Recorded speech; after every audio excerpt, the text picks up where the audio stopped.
Right. The derivative of a function f of x, which is denoted by f prime of x, is a function that gives the slope of the function at any given point for x.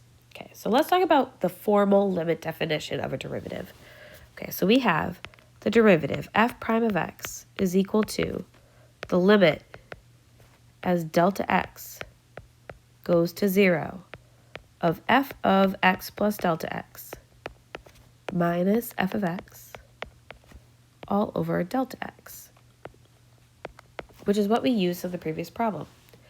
Now, the wonderful thing is, AP has decided that we can use a different variable instead of delta x. We're going to do this, the limit as h goes to 0 of f of x plus h minus f of x all over h.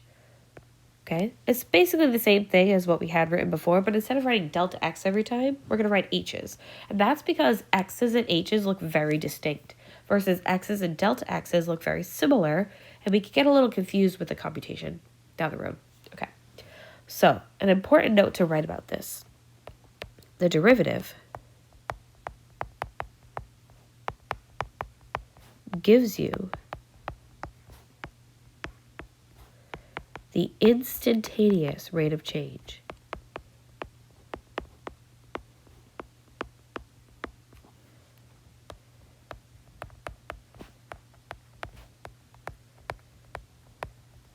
For any x value, that's a part of the domain. Okay? Okay?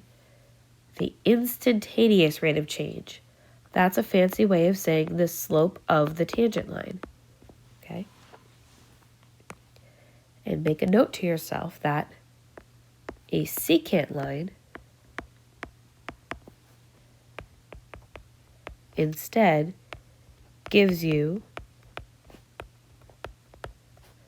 the average rate of change. The average, and I'm going to abbreviate rate of change ROC, the average rate of change for an interval.